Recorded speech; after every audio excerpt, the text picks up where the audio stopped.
in the evening from 7 to 6.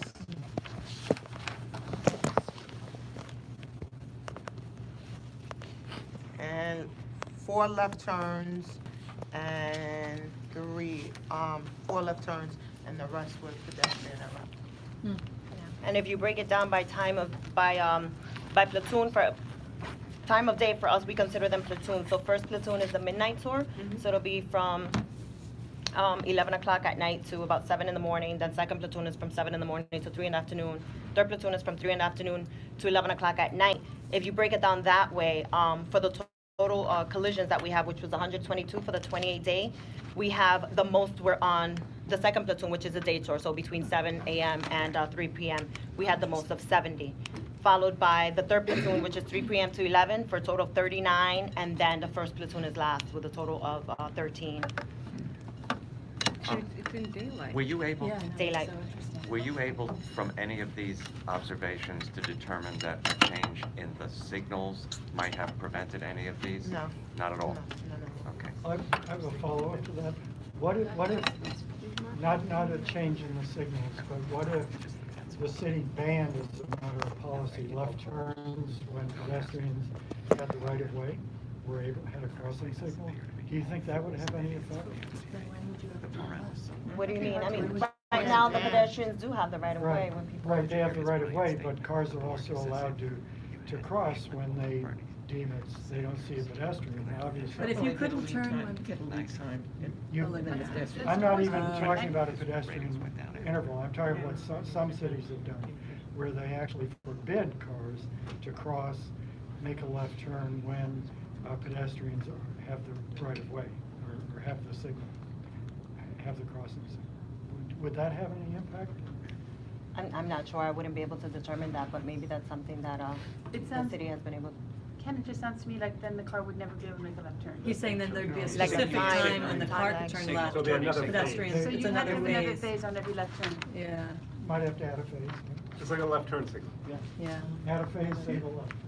I mean, it certainly feels as a pedestrian that the left turns are really, Well, left turns are your blind spot if you're Yeah. driving, so quite often that's one of the problems. The left turn lanes are fine, except when they say don't walk, and every pedestrians walk through the left turn, they walk through the signal anyway. Except at West End and Yeah, 75 no, they fine do. people turning right. no, but I mean, I'm a Making a pedestrian right turn. all the time, I don't Well, walk. you don't, but other people do. But I'm saying still that You're a those are times when there's Chicagoan. cars, like. Yeah. Pedestrian all the time? You don't ride the subway at all? No, I don't drive, I don't have a car. So we're still conducting an analysis of all the vehicle collisions, and we're trying to break it down as much as possible, just to try to see if we can narrow in on something specific that we should be concentrating on. But just we can ask for of signal- note, there haven't been any of the pedestrians that were involved in the collision. None of them were elderly, and none of them were seriously injured, thankfully. So, yeah. Because When we you can ask say- for signal changing, Yeah. if we know that a certain intersection is problematic, we can, DOT's been pretty good about making a signal change. So we'll keep you posted with what we find out. When you say driver inattention, how much of that do you think is from cell phones? Cell phone usage I don't think it's from cell phone. It's mostly texting. Texting, because everyone has. Well, that's what I mean. Bluetooth. It's two Whatever the- separate categories. Yeah. It's cell phone usage when somebody has their phone to the left or right ear. Texting is when they're holding the phone, texting or using the GPS, playing around with the GPS. It's two separate categories. And do you have any way of, if there is a collision and you attribute it to driver inattention, to knowing if they actually had been texting or in some way using a phone? Unfortunately, unless they tell us, there's no real way, or unless someone, outright says, I saw him, and then we can kind of inquire Right. of it. But unless they tell us. And or it's we unless see it, there's a fatality that you'd actually go and look at the records to see they'll, if. and that would be a CIS that does that. Yeah, but otherwise, there's no. No. Repeat offenders would be flagged somehow? No? Now if they don't get to. Do you have any information, you might not, but on whether those people were like out of state or out of city drivers? The pedestrians that were hit? The drivers, the pedestrians. Oh, the drivers. We would have to look at each collision report. So- Yeah. How would that be determined, just out of curiosity? Well, I mean, we've talked about like, education programs for drivers or something, but if they're drivers who are just passing through the city, do you know what I mean? Like, it's They hard to just get get off the at highway. them because they just sort of come through and then they're gone, Yeah. you know? Shoot. She's actually going through them individually now. Maybe we can follow up. Yeah, yeah. on that. Okay. Right, thank you. As of right now, all of them are one New Jersey driver, and the rest of them are New York City cab drivers. Oh, there's a pattern. Okay. I was told that the insurance companies now subpoena phone records from taxi drivers often in criminal and civil cases, that they subpoena the records. That's what I've told. Interesting. If there's been an accident, to see if they were on the phone at the time of the accident. Wow. That's great. That's a good idea. But I suppose that's. Now, here's the thing, do they, just because they're on the phone, what if it's via Bluetooth? Hands-free. How does that, yeah, Well, I don't think a It's taxi acting. driver's allowed to be on the phone. Yeah, it's illegal. At all. at all? Yeah. At So they least, shouldn't or be. with the passenger for sure. I don't know what the law, you would know the law better than I would, but. Because my it's understanding- distracting, even if My it's understanding is that they're Bluetooth, not you know? allowed to be on a telephone time since at all. Driven. Is that correct? Good. Thank you so Anything much. else? Any other questions for the police? Thank you so Anything we much. can be very doing much. to help you? Oh, I'm sure If there's a anything lot. about these intersections stands out, and you think a signal change could help safety in one of those intersections, just please. Yeah, we'll keep you posted, definitely. Just getting the word out is you know, our biggest concern is just making sure that everybody knows not to cross the street in the middle where they're coming out between two cars. The drivers are not gonna see them, especially when it's dark out. You know, And they're people, wearing dark windows. yes, Yeah. yes. It'd be great if they could lean over some Yeah, sort of and like- again, I'm not putting it all on the pedestrian, but it's just about just staying safe, just make sure, you're doing every, mindful. you're taking every step you can to make sure that you're okay. I missed if you said, do you know, is that a large percent of the pedestrian collisions where Yeah. pedestrians are coming out in the middle of the intersection? Said, yeah. Yes, it It was, is, yeah. yeah. In the middle of the, not in the. Right, right. Not in an I intersection. see it every day, because it's, and people are looking at their phones, they're looking at their crossing, I'm going, hey, stop. Any other questions And for? Do you have, you said that the precinct? you said the injuries are not serious. Do you think that's just luck, or is that the nature of the collisions don't lead to serious injuries? Most of the time, it's the rearview mirrors tapping their elbow. Of the side right, mirror? Ah, yeah. interesting. So- Oh, that's the But, side swing. but I don't wanna But- say that, you know, a collision like that isn't serious, because we did have one, it was last year, right, that we had, it was an elderly person that was just tapped, but the way they fell, they kinda hit their head, and unfortunately, that was, you know, Yeah. Fatality. it was a fatality. Oh, Yep. Body. Helmets. Great. Thank you. Well, we Thank always you very appreciate you much. showing up, especially on a night like tonight. Yeah. Thanks. Well, they wanted to come in out of the weather, what's wrong with that? We're going to, in order to expedite things, and I know people are waiting around, we're changing the order of the agenda a bit.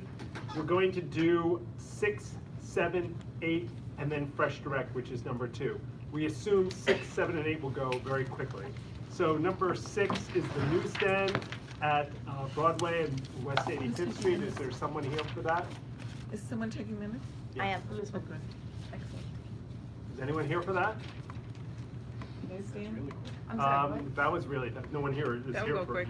Oh, there's no one here for it, so, do we have to do, we have to do a vote? But you might want to wait till the Yeah, end of the wait meeting. till later. Okay. They knew they were later on the. So much for trying to help people. Now they get to wait. 72 West 9th Street, the Taxi and Limousine Commission application. Yep. Special radio dispatch.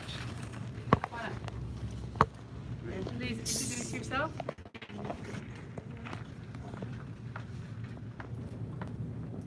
Tell us your name and how long you've been studying. My name is Kenny Familia. Good evening, everyone. This company's been in this location for almost 10 years. Any complaints? Actually, the captain is here, so I don't know if there is. Yeah, Oh, different precinct. You're the This way. As I recall, last time I was here, apparently it was one complaint, and that was resolved through the driver. But then this period of time, I haven't heard anything about any complaints. Great. Anyone here else on this issue? Anyone from the public have anything to comment on? Okay. Has there been any change in the operation since you were here last? No, it's still the same. Okay, all those in favor? Which one are we voting on here? 109 Number 7. Special rate Number dispatch. 7. 9 in favor? All those opposed? Anyone abstaining? Non-committee members?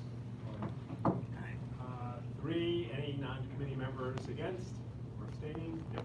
The resolution passes. Thank you. Thank you. City bench. Is someone going to speak very briefly for a minute on what city benches are?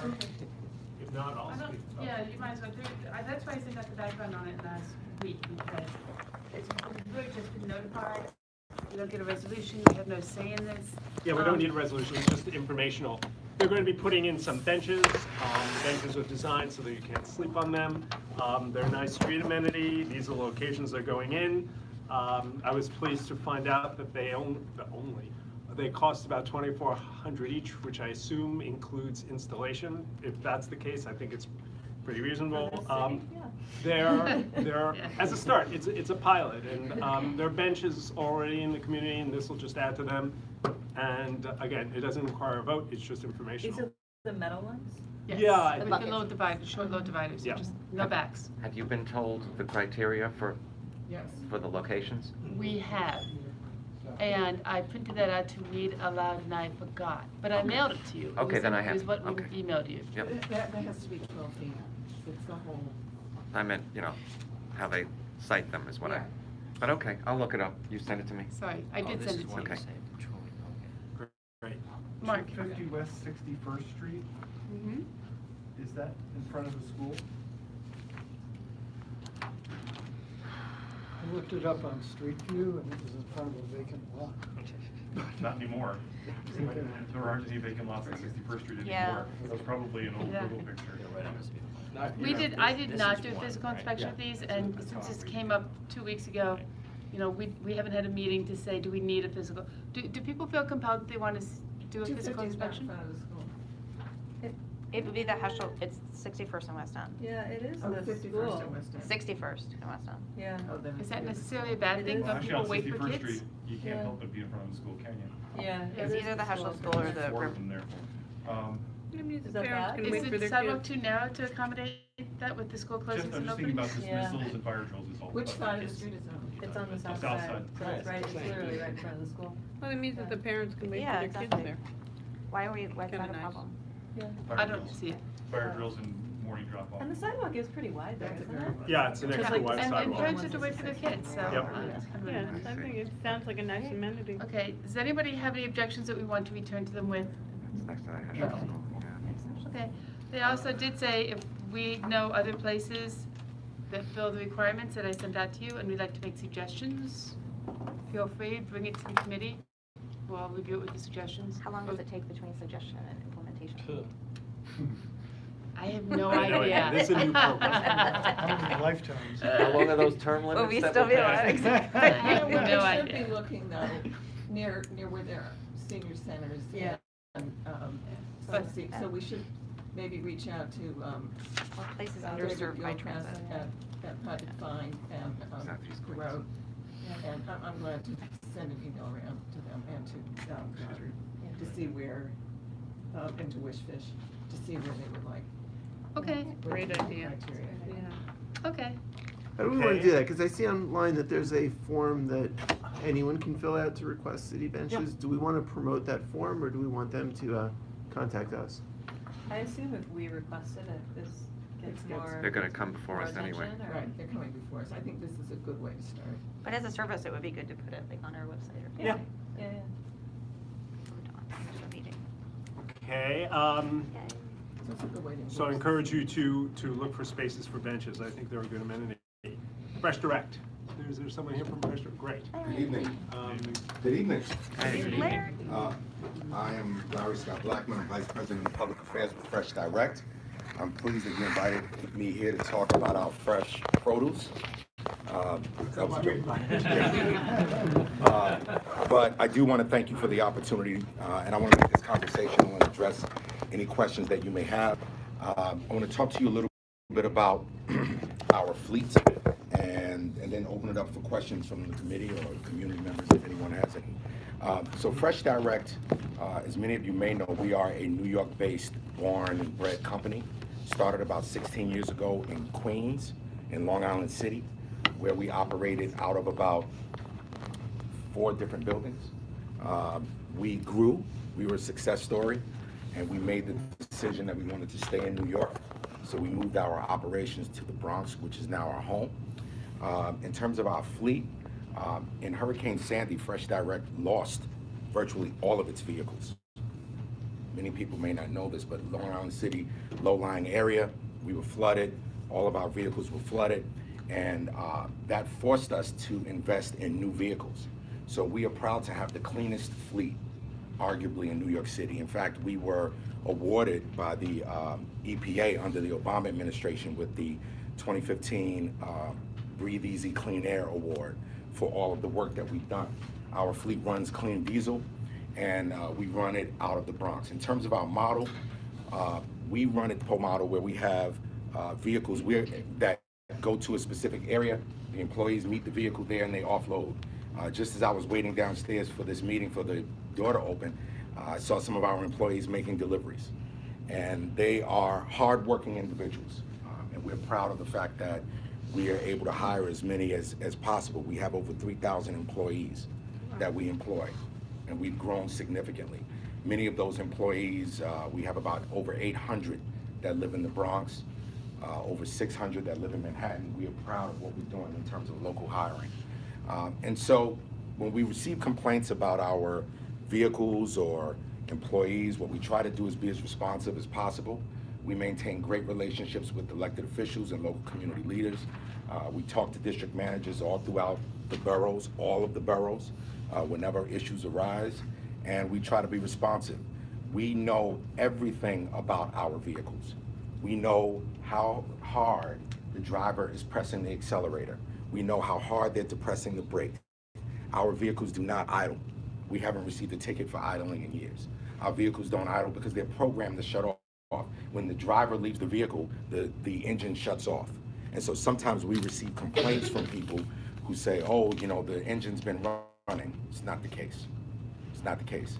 And what I want to show the committee is this is our advanced system that we run in our office that shows us where every single vehicle is in the city of New York. And we run it sort of like air traffic control. So we are in constant communication with our drivers, constant communication with the team. We have site visits, we have individuals who go out, they inspect, they take a look, you know, we try to be as responsive as possible to community concerns. And so with that, I know you have a lengthy agenda. I would love to just have a conversation and open it up to questions and comments, and I guess we can go from there. Okay. Who's questions, who's comments? I have a comment, because we now have another actor in the space. Speak up. I have a comment because we now have another actor in the space. What we have found, what I understand from local landlord, when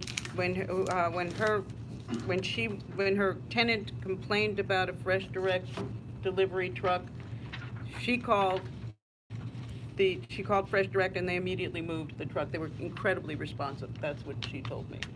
And I also admire the fact that you've got these bags that are recyclable that you're using now rather than boxes, and a lot of litter. So those are my 2 comments. Thank you, we appreciate that. I have a question. What's the relationship with Food Kick? And do they deliver out of the trucks as well? Because it doesn't necessarily seem like it, but how does Sure. that work? So Food Kick is our sister company. Yeah. The difference between Fresh Direct and Food Kick is that Fresh Direct is a next day model. Food Kick is a same day model. Food Kick, we primarily, we use different means. We do not have trucks for Food Kick. Yeah. So we use bicycles that make deliveries, smaller vehicles sometimes, but we launched Food Kick actually in Brooklyn. And it was a bicycle type delivery service when we launched. And Food Kick is also more focused on certain specialty curated items with local artisan vendors, whereas Fresh Direct is larger, items that we make there, we have more space. And the other model with Food Kick is that, again, couple of hours you'll have it, Yeah. as opposed to Fresh But Direct, so do which they you plan out deliver before out we of get the Bronx as well? No, Food Kick delivers out of a warehouse on the west side, Oh. further south, in the 50s. So I have a couple of questions. You've been to the committee before, so you're familiar with these kinds of questions. What instructions are your trucks given about idling or parking in moving traffic lanes? So we train our drivers as much as possible on not idling. And again, the trucks are programmed before the drivers even enter them. The trucks are programmed where they will shut off. The driver cannot control that. Okay, what runs is the refrigeration unit. That we have to keep cold. So for obvious reasons, we don't want anyone becoming sick, right? Because a cabin was warm. So what people sometimes hear, and they mistakenly hear it, is they hear a refrigeration unit that's running. And that's something that we have. Now, there are other companies that every company uses the same model that we use, and we're all fighting for space. We're living in an e-commerce society. Unfortunately, more people are ordering online and from other companies, which I won't name, that begin with the letter A. But the reality is that that's what's happening in our communities. And the other piece is that sometimes drivers leave and they move on to other opportunities, and we're constantly retraining so that when we tell a driver, do not put your cart in the bike lane or move your cart, do not block the pedestrian walkway, that driver gets it. But 2 or 3 weeks later, a new driver comes in, and we have to constantly reinforce those policies. I'm sorry, just for the interest of speed, and everybody has questions. Do supply trucks go to the trucks that are parked in a particular location for the majority of a day and resupply them? No. Well, No. I was at one of Hussein's restaurants last week, Right. and Fresh Direct has pretty much taken over the southwest area of 89th and Amsterdam. Okay. And there was the usual truck that the delivery folks were using, Right. but there was another Fresh Direct truck in the westernmost travel lane of Amsterdam Avenue and was there for over an hour. Okay, that may be a rare circumstance, and I will tell you that sometimes Fresh Direct gets blamed for other trucks, because I know for a fact. name was- No, I know. I'm just saying that. I'm putting it out there. Because we get complaints and folks call and say there's a Fresh Direct truck on this corner, and we look immediately and we say that's not us, right? We know. What will happen is that a truck that is loaded with deliveries for a specific area that's in high demand will go to an area, and once that truck is empty, another one will come, because we only go where the customers tell us to go. If customers in the neighborhood are not ordering from us, we have no reason to be there, and that's the service we provide. And the last question, because lots of folks have questions, Sure. is it the intention of Fresh Direct to not monopolize a particular location, but to move around the area? We absolutely move around. We absolutely move around as much as possible. Again, there is very limited space for deliveries. I think I was talking to someone, another delivery company who may be here, the gentleman that represents it. We were talking downstairs, and he said that's exactly what we were talking about. The other companies, the delivery companies, of which we work closely with, and we talk, we share our pain, if you will. We're all trying to identify space to make deliveries. Have you lobbied the city for more loading zones? Yes. Because we have. Yeah. To no effect. So can you tell us a little bit about that? Because I'm sympathetic. I'm sure if the loading zone, correct me if I'm wrong, if loading zones were provided, you would use them. Yes. So, do you lobby the city for more loading zones? Absolutely. We've been engaged in conversations with Commissioner Trottenberg and her team, who's phenomenal, by the way. And we've been in conversations with her. We've been as far as to talk to state representatives, you name it, we've talked to everyone. And But you what's said she's the- phenomenal, but have they put in more loading zones? Right, what's the? I think, there is a task force, and this is something that they're investigating. That's Because what we were told. They're looking yes, into it. they're looking into it. Yeah. And that's true, they are, and we commend them for that. They've been telling us this for years, though, so Right. there's a lot of looking. Rich?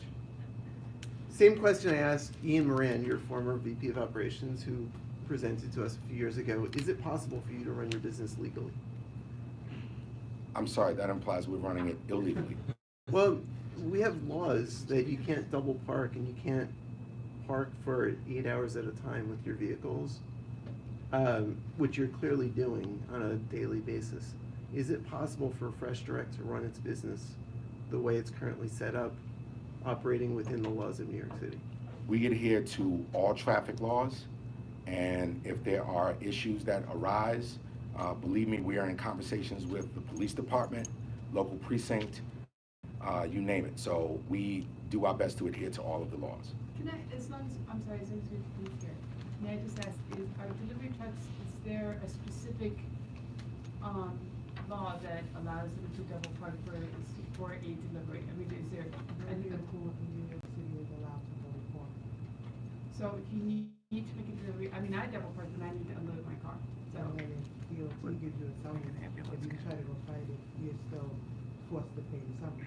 No one is, allowed. What is the average, could Could we ask the questions in a more? Can you speak up? I would love to hear what you Rich, said. we'll come back to you. Okay. Just- this is a Like on follow-up Central Park question. West, there are no loading zones and there are gazillion deliveries, so what are delivery trucks supposed to do? Yeah.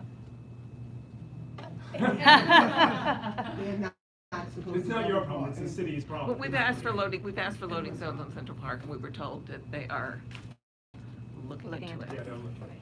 Okay, we'll go back to Rich. what is the average time that one of your trucks is in a location?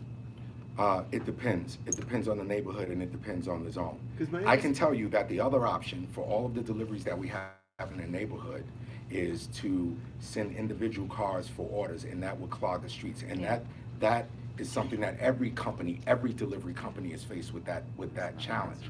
We are, to go back to the question around, Central Park West, what we try to do is we try to find a legal parking spot wherever we can, and our employees will make deliveries from that spot. And we try to do the best job that we can. But my understanding is that unlike any other delivery where they're driving in, making a delivery and leaving, you're basically using the streets as a distribution center. And you're driving in, staying there for 8 hours at a time, and then after that 8-hour shift, you're driving in a new truck, and that takes over that spot. So you're basically competing with the stores that are paying rent by leaving your trucks on the streets, sometimes just in curbside, overstaying your welcome, but often double parked or blocking bike lanes. In ways that, the streets just aren't intended to be used as distribution centers for business. Are you leaving trucks in place for 8 hours at a time? I would just tell you that we adhere to all of the laws that are there, the parking laws. So if it's a 1 hour, if it's or 1 2 hour hour. standing, we move our trucks. It's not true. Okay. Well, I would tell you that we try our best. So who do we call if the truck is there for more than the amount of time? You can call our office, you can call me. Can they- We will They don't move. move it. Is there I've a called them number that numerous we can times. I did publicize? too. Is there a number we can publicize to say if you have a problem with the Fresh Direct? Sure, you can call our office, absolutely. What's the number? 718-928-1000. But can we get someone who's gonna be responsive?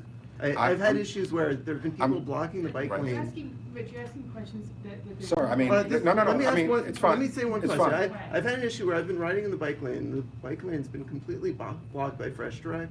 I've politely talked to the person. They've become very abusive at me. And there's no one I can reach out to. And I could call the general number, and I have, and I've gotten nowhere. Well, let me say this, I'm Will you not- give us the contact info that we can contact? I and will get give someone you, and I'm responsible? gonna say this again, you can contact me, because I can tell you, I certainly haven't heard. And I've asked, and we look at the numbers, we ask how many complaints we have from a particular area, and we have not received it. There are people who do call, and we immediately investigate, as was indicated earlier, and we immediately move the truck. There are elected officials who have my personal number, who I've spoken to, who have called and said, listen, I've heard from my constituents that there's a truck at this particular location, could you please move the truck? And they will tell you that we are the most responsive company to those concerns. So I'm a little bit shocked in hearing that your specific issue has never been addressed, because that is not our culture, that's not our policy, and that's what we try to avoid. Okay, Sarah? I'm wondering if you have data on usage, like how does the Upper West Side compare to other parts of the city in terms of the number of people who order from Fresh Direct, and so then therefore the number of deliveries you're making? Sure. So they vary. They vary based on a number of factors. And recently they've been, we've had some issues internally So those numbers have been shifting a little bit from what they've been traditionally. But I can tell you that the Upper West Side, Upper East Side, and certainly south of 59th Street are the prime areas for Fresh Direct, the #1 delivery zones for Fresh Direct. Okay. One comment and then a couple of questions. First, thanks for coming. Thank you for having me. I think there's another alternative to having private cars do deliveries, and that is to open up a storefront or two in a neighborhood and distribute from That would be there. a warehouse. That would be a warehouse. So, and- I'm But asking for I mean, No, no, if if I could explain it, it will help. So we're zoned for certain kinds of zoning. We're not zoned for warehouses, so unless they were actually selling, if I can't go But- into the room and actually say I want that piece of fruit, then it's not a store. But it's possible to change the zoning. I mean, if we change the zoning If we so that you change the could have zoning, this then- warehouse, then- would you do it? Then local businesses. I'm but not there- prepared wait, today if I to can commit to just- that, but Wait, it's certainly wait, something. Sarah, we so here's the I'm thing, just if you curious. change the zoning, There's some pretty big Sarah and Linda, if you could listen to me. Conversation? So if you change the zoning, there are consequences. So you can't say, we're gonna change the zoning from 81st to 82nd Street on Broadway, so you could have warehouses. You're basically changing a whole zoning area, and Doug can speak to this, and so can Josh, that you then have changed the ability of storefronts to have their storefronts. So before we even talk about zoning changes, we really have to think about the whole picture and the consequences. It would have a Yeah, but it's worth deleterious effect on having a the neighborhood. conversation about, Exactly. even if we don't think it's a good idea, it's worth having the conversation so that everyone Well, understands that's a the zoning impact. issue, and I think we have to Conversation. have that And issue. can with- raise the what- conversation. Then I think that is a This land is part use, of the that is a conversation, land land use use question. conversation, it's not a I think that would be a transportation. great conversation to have, but We probably not certainly all the could. ways there. Right. I have a quick. Andrew? I had a couple of Go ahead, Ken. Ken's still going. Okay, I knew there was a good reason, I just didn't remember what it was. You talked about training. Do you actually, when you do the training of the new driver, since there is turnover, do you tell them all the rules, like don't pile boxes up in the bike lane? Absolutely. You- Absolutely. So you don't just respond to complaints, you're telling them before? Absolutely. And what do the refrigeration units run on? What I was fuel? wondering that too. They run on clean diesel, and we've had a few. We were testing electric, but it's just like your cell phone. The technology with the electric batteries right now is just not where it needs to be sustainable, and so or that reliable for that type of purpose. And could you tell us just generally what the wage scale is for the workers who do it? Very good wages. I can tell you that it certainly varies. I mean, the minimum wage now in New York State just went up. So, it varies. I didn't come prepared with the exact dollar amount, but I can certainly follow up with you on that. We have a question from. Yes, my name is Mark Chisano. I'm the immediate past president of the New York State Messenger Courier Association, and I just wanted to point out, number one, you did a very good job of explaining what you do and the ability to provide services to the community. Thank you.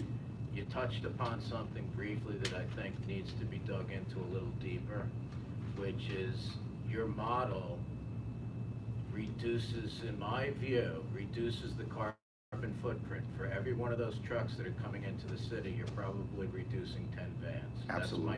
That's my guess. Absolutely. So if you've got 100 trucks that are coming into Manhattan, there's 1,000 less vans, and right now the city cannot take the additional traffic. The other thing regarding the wages, I think that it's a tough answer for you because the wages, you obviously have to pay minimum at least, but there's a lot in tip income for the individuals that they're earning a lot in tips. You're also adding a lot of jobs in New York City because of the folks that do the deliveries on the ground, the last meter, I'll call it. The last mile, yep. I call last Last meter, meter, it's yep. tighter. Yep. For the most part, they're people that live in Manhattan or the boroughs, and you're adding jobs because you're adding a lot more people that wind up meeting the trucks to make the delivery. So you're reducing carbon footprint, you're helping the community by making the deliveries, and you're adding a service. And the last thing, if I could ask, if you showed the board that document, Yep. would you mind showing that to the folks that are Oh, here sure. as well? I'd love to Absolutely. take a picture. Thank you. Thank you. Any other comments? Yeah. Again, just so everyone can see. Hold it up. Just 1 second. Hold it up higher, please. Yeah, higher, your head's up higher. Sorry. I'm sorry? What time of day? Yeah. This was actually this afternoon. Let me see that again. This was current. Thank you very much. What does it depict exactly? Okay, what's your? Larry, could I get a picture of that? Larry, if I may. I also want to thank you for being here, and I'm a lifelong resident of the neighborhood, and I recognize that Fresh Direct is a service that thousands of people enjoy. There are families and individuals, so I recognize that you are a vibrant business and many people enjoy the luxury, the benefit that you provide. north of the park? It doesn't go down in Brooklyn at all? Okay. I'm shocked. The thing is that We there's an expression absolutely that go nothing to the park. changes until This it is just becomes bad. what it is. So, Yes. with all respect, you just said something in front of the neighborhood and the committee that I believe is not truthful. Are you perhaps listening to me, or Linda, shall I start over again? I'll send So you said that you adhere to all the laws, and that if there's a 1 hour zone, that you move the car. I've seen with my eyes hundreds of times that is absolutely not true. Now, I understand you're faced with the reality and challenge, and I'm not vilifying your company or you, but nothing is going to change until we all understand what really is happening. Right. I have seen crosswalks blocked.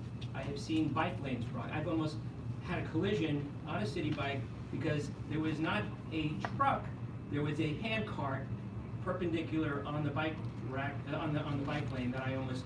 I've seen it also. Right. I'm not, certainly not minimizing it. I've certainly seen it, and you're So- absolutely right. So the challenges that I see facing here, and I'll wrap this up, is obviously there are crosswalks that are blocked sometimes. Yep. There are parking spaces that are taken up, vehicular, infringements. You've also presented a unique challenge to retailers who are paying rent. And again, I understand it's the way that people want to buy, but sometimes I've actually seen your trucks parked in front of a grocery store, which I just find, very ironic. And so Or an empty I've had storefront. retailers approach me, and I've actually been in a store when I've seen you blocking their own deliveries. So anyway, I'm not here to vilify you. I want us to solve the problems together. But to say that you're adhering to all the laws, that is just not true, and I can't let you say that without.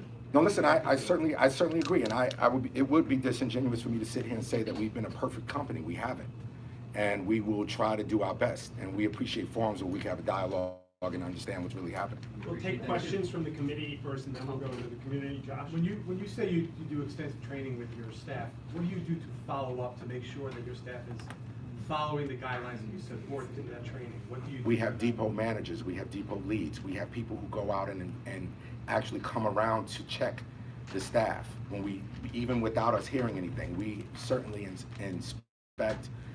We have people who work at our company that live in the neighborhood, and they self-police what's going on. Right, I'm sorry, because there was a mention of that someone had an issue with a driver delivery person and they were rude to them.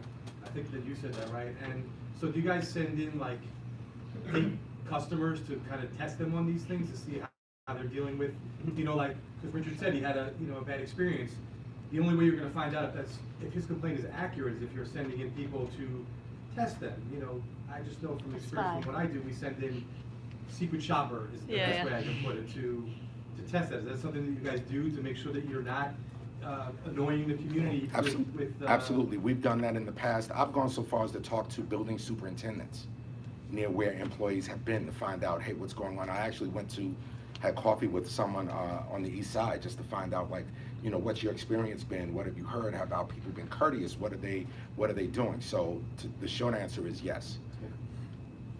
So I have just a quick question. How many deliveries does the average truck have on it? It depends on the day, it depends on the season. There could be, I'm just asking an average, obviously I can't. ballpark, it could be hundreds. close to 100 or 100. Andrew? What's the average circumference from a parked truck that the delivery folks would go through? It could be a range of several blocks. It depends on the neighborhood, but it certainly could be up to 10 to 20 blocks. So if you have a truck, which you frequently do, But at it 89th and again, it Amsterdam, narrows. There's a lot of factors that go into it. Thanks. I don't want to get bogged down in anecdotes or experiences just because I don't think that that's a productive way to have a policy discussion. Although I will say just this, that the absence of complaints does not, in my view, mean an absence of problems. It could very well be a measure of exasperation and futility. That said, the thing that jumped out to me more than anything else, because I have a fundamental concern on a policy level with one company occupying our streets as its distribution center, because if I'm Amazon, that's gonna be my new model. And if I'm some other company, somebody's gonna follow in your footsteps and suddenly we're not gonna be able to use our streets as throughput. So the thing that jumped out at me more than anything else in what you presented is that you have a distribution center in Manhattan. You have a brick and mortar place from which your bicycles enter. And that is the model that at one time this committee proposed to Fresh Direct several years ago, and there was a significant pushback for whatever combination of reasons. But now you're doing it. And so from my perspective, the concern that I would have is that if you can do it because it suits your business model, then you should be required to do it for the regular way in which your business operates in our community. Mark, did you say you're talking about Food Kick? Yeah. Well, Food Kick does. one of their businesses runs one way, Yeah. and one runs another. And I've yet to hear a good reason why, other than zoning, which I think we can solve, I think a manufacturing overlay with a use group of Oh my God. 15 or 16 would do it. And there's a process by which one goes through, which fully vets all the impacts that would have. And if it is as disastrous as Roberta was saying, then we would find that out through that process. But that's really beyond the scope of this conversation. But there's gotta be a But it's not, because I it's mean, tied with. we're trying to solve a problem. Let me just say in response to that, if I could Yeah. just say in response to that comment, we are exploring every idea possible to mitigate impact. And I'll just leave it at that. Can I also say, every other city I visited has loading zones, Yep. period. We're not reinventing the wheel. Every city has it, and we were told by the DOT, no. I don't understand why we can't have it. It's a question of safety, it's a question of traffic, it's a question of pollution, and why can't New York City have what every other city has? And it's a good question that you're asking, and we did receive the list that you have put I've been together. asking it for years. Well, you know what, you've been requesting it for years, but I've just been aware of Oh, it. no. I'm sorry, Howard, don't shoot the messenger, seriously, Howard. Who are you? I'm from DOT, my name is Colleen Chattergood. You know what, again, it's a need by need basis, and we need it. cannot, you need it. And we cannot go out there and establish loading zones in areas that, are not needed, or where a building may not want it. But you asked us to give you a list. We did ask you to give us a list, and the list is very, very broad and extensive. And again, it's a need by need basis. No, it's not broad. They are very, very specific. It's very narrow. We literally said, like, north of the hydrant, right here. Exactly where we needed loading zones. We have none on those streets. There are an incredible number of deliveries on those streets, and there are none. And again, you've mentioned that the DOT is reviewing it, and we are reviewing it, so you know. But Howard, Okay. if you had. We have a lot of community members who want to talk. Yeah, I think you should go. No, I think you should go to the But community. yeah, I mean. Richard, do you want one more question? Yeah, just a really quick thing, picking up on what Mark said. Obviously, you're providing a valuable service. A lot of our constituents use it. But like Mark said, you're using our streets as a distribution center. And last year, in 2018, you got 23,220 summonses, and you paid $1.784 million in fines. which seems like a lot of money, but that's a lot cheaper than, yeah, so you're not trying to operate legally, you're using the fines as a cost of doing business to save from paying rent. Now, as a committee, we could be helpful, and I know it's a long process, but we could try to help you create a legal business model. But right now, you have an illegal business model that's clogging up our streets, and you're using diesel to cool your food instead of the stores in our neighborhood that are doing it with much less environmentally damaging methods by running an illegal business. And there's the concern, if you're doing it, why doesn't Amazon do it? Why doesn't everyone else just set up trucks in the street? And they will. Yeah. Community.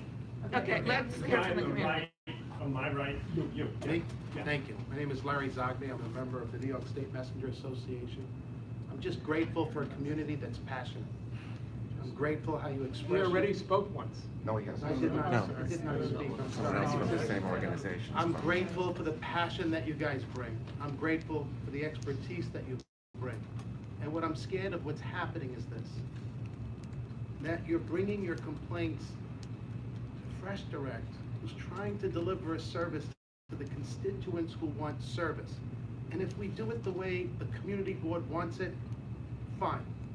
All the rates go up 40%.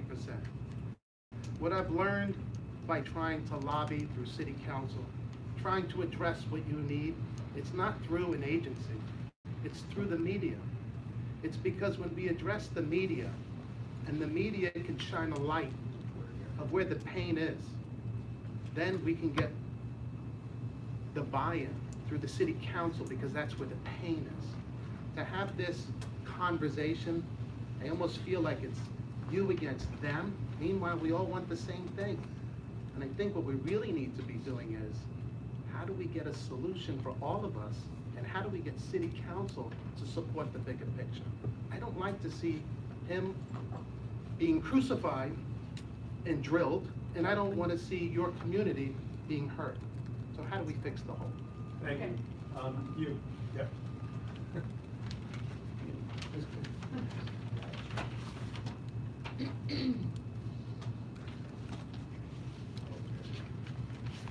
My name's Marty Hoffman, and this is my wife, Jane O'Shaughnessy. We live on 89th Street in Amsterdam. And reference was made to the parking on West 89th Street, reference was made to the bicycle lanes. So I took a look, and in 2018, the city put out Cycling at a Crossroads, the design future of New York City intersections. And at 89th Street, there's a left turn lane, and it's this kind of situation. Here, Marty. Oh, okay, so it's this situation, there's a left turn lane, and Larry, why don't you come around here so you can see also? And then this hatched area. It's actually a left. The hatched turn area, lane. right, I know, but this is not a picture, this is an example. We'll get to that. This is like an illegal parking area there. And what they say, that's called a mixed zone. It says, the mixing zone is designed where turning vehicles and bicycles share the same space. This design is intended to reduce the speed of turning vehicles and allow bicyclists to avoid being in the path of the turning lane. Mixed zones are a safe 27% reduction in bicycle crashes with cars. And the whole idea is like bicyclists have to see the cars and cars need to see the bicycles. That's why that hatched area is supposed to be open. And it says this, parking is removed on the approach to the intersection to create visibility between bicyclists and turning motorists. Motorists are provided yield signs and markings, while the bicycle lane converts to a shared area where motorists and bicyclists negotiate their movements.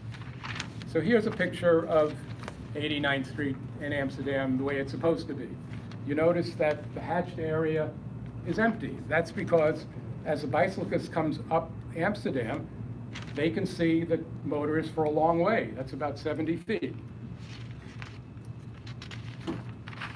Now here's the way it is every single day. Yeah, past 1 year. What is that? That's That's a fresh direct truck. And it's there every day. I mean, it's there every day, parked in the hatched area, sometimes even parked in the turning lane. Okay? It's not once in a while, and it's there, you know, sometimes they'll be a block south, and then a few hours later they'll move up, but they'll be there from, you know, for at least 8 hours into the evening. You know, so Do you call they're 311 or? they're They come doing at 6 a.m. and then they'll. Right. Do you call 311? Do you call the police? I have spoken to the police, and they were supposed to be investigating. Anyway, so clearly, the whole intention of the mixed zone is eliminated by this kind of thing. Now, here's another picture just taken not too long ago. So you can see that there's quite a few, quite a few things there. And here's them completely blocking the, here's one blocking the bicycle lane. Okay. So I guess what I'm saying is, if they're doing it at 89th Street, they're probably doing it elsewhere. And it seems to me that Fresh Direct should commit itself. They shouldn't be parking on that side of the street where there's a bicycle lane. At a minimum, they should be parking on the other side. And I will say your predecessor, in 2016, there was an issue where they were parking on the east side of 89th Street, where a lot of school children were crossing because there were 3 schools there. And Ian had them move the truck down to a better spot between 87th and 88th Street. You're not in front of any commercial space. There's like a little unused garden area that's fenced in. Yeah. And for a number of years, they were parked there, and that was probably the least disruptive parking spot in the neighborhood. But now, where they are now, at the corner of 89th and Amsterdam, it's just an accident waiting to happen for people who bicycle. And many times, they are literally parked in the turn lane itself. So there's no visibility. And I would say that you're absolutely right, and let me have those pictures and we'll correct it. Excuse Thank me, you. I live in the same building, I'm Marty. And I live on the second floor, and I That's sent your last name? 311. I've sent them. Your last name? Sorry, Sandra Smith. And I have a bird's eye view. I send 311 daily pictures for over 6 months, and nothing gets done. We have no correspondence I'm with sorry, 311. sir, I beg to differ. Ma'am, I understand. 311 does not communicate. No. 311 has nothing to do with the company. I will give you my card. I know, but If why they- do I have to speak to you to rectify it? Because You're we just do gonna not move talk to, somewhere we do else. not receive 311 reports. The They don't Department of have- Transportation they don't- does. He's absolutely right. 311 Can we does have not have a dialogue or With the company. communication with the company. It's only with With other the agency. agencies. So there's no What way. should have happened was that the local precinct should have been notified of the illegal parking and the hatch markings. NYPD is the enforcement agency, and they're the ones that you have to contact. And it's You don't unfortunately contact not this- 311. I didn't call 311. I spoke to a sergeant. He's not gonna get the 311 Okay, well, complaint. how about wait. the traffic police? But They make- It's Can we traffic just- I think- enforcement. Should you not If you interrupt? want to be educated, do not interrupt people when they're speaking. Traffic enforcement agents do not issue summonses. You have to contact your local precinct, and they're the ones who will come out and do the enforcement. I have email And- exchanges with the local precinct with a sergeant who said she was gonna send her 2 community patrol people out there. And, Larry says he's gonna take care of it, so I think we should give him a chance to take care of it. Let's just acknowledge that this is a great opportunity for bringing people together, Right. and hopefully we can resolve at least some of these You have a issues contact right now, hour. so Right. let's try to stay Yeah, positive. stay positive, contact. He gave you his phone number. If there's any issues, reach out to him. Are there any other questions? If I may, for anyone filing 301 complaints, if you feel you're not getting a response and you have ticket numbers, you can always follow up our office, Councilwoman Rosenthal's office, and we're happy to do an inquiry on your behalf too. And you're also welcome to call community court. You did? Okay. And you're also welcome to contact community How court. you doing? My name is Sergeant Montgomery. I'm the traffic sergeant in the 20 precinct. I have a really good working relationship with Fresh Direct. When I get a 311 call from, in regards to Fresh Direct trucks, whether we had 10 this year so far, parking in a bus stop, idling 4, double parking 2, being in a truck loading zone for over an hour, noise, yelling with the employees, and a meter violation, I email Fresh Direct right away, and within 20 minutes, I get a response. And I found that number, not through a meeting here, is through Fresh Direct's website directly. And you send them an email, and within 20 to 2 hours, they will respond back. And my officers will give out summonses. Absolutely. They ask the trucks to move. I also had another number to your transportation, which was a retired MOS, Yep. and he will call the truck directly and tell them to move. I had got 3 photos for 701 Broadway. I spoke to the truck driver myself, they moved. Then the next week, I got photos again.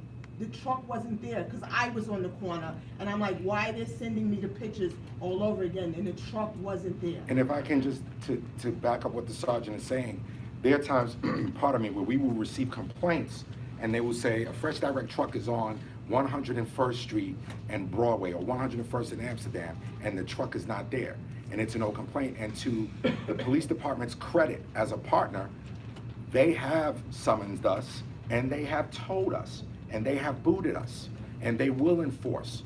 So when we're wrong, and there are times when we are wrong, we will try to work with the community to rectify it. And just so you guys know, I said it, but just to clarify, these are the officers from the 2-0, so they wouldn't cover 89th But and we have, Amsterdam. but Howard, Sue and I did have a meeting in the end of December with the officers at the 2-4, and they, Steve is here.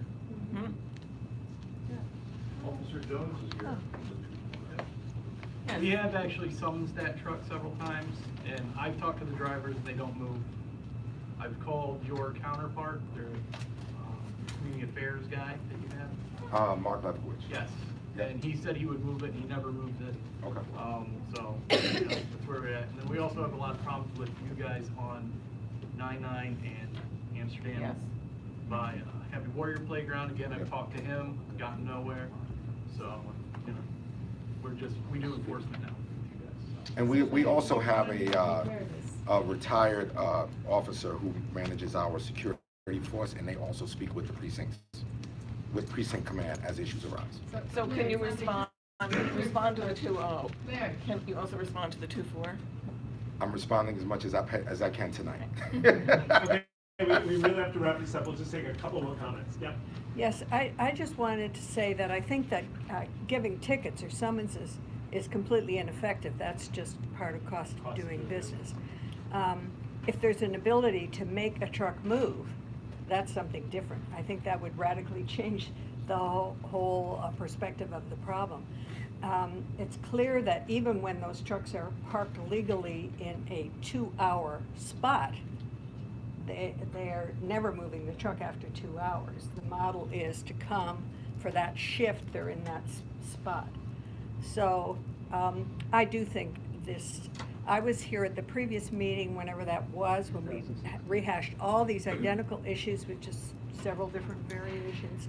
And I do believe it's time for a cooperative look at the whole model, because I don't think these, I think the number of complaints and the number of problems are wildly disproportionate. I agree with the proposition that people just, I mean, you could complain every single day for 6 months and nothing would happen. Nobody's going to do that. I do think a different kind of model for them would not put them out of business, and, you know, could happen. Let them move into the old Gristides, whatever, you know, they've already put 2 supermarkets out of business. Let them move into those spaces with the necessary I'm sorry, changes. just for the I record, we haven't put any understand that supermarkets out of those are business. So. zoning We have issues. by order from you. Thank you. No, we've done it. It's on us. Wait, Dan will have her speak. You've got a businessman here, right here. Hi, my name is Jeremy Perlman.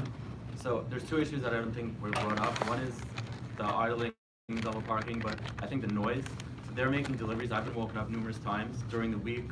I don't know the time. I'm not sure if they start delivering at 5 or 6 o'clock in the morning, and on weekends also 7 o'clock in the morning. I don't think it's fair. I don't think you'd like it if I came outside your house on 7 o'clock on a Saturday morning or a Sunday morning with a huge truck. They're clanking, the docks the people are making noises. I've been woken up multiple times. That's an issue that every other delivery service makes deliveries during normal business hours, 9 to 6, 9 to 8. I understand it's New York City, there's noise, and we all live with that. That's part of living in New York City. But 6 o'clock in the morning to 11 o'clock at night, I don't think that's fair, is number one. Number two is that UPS and FedEx have been in business for a lot longer than Fresh Direct.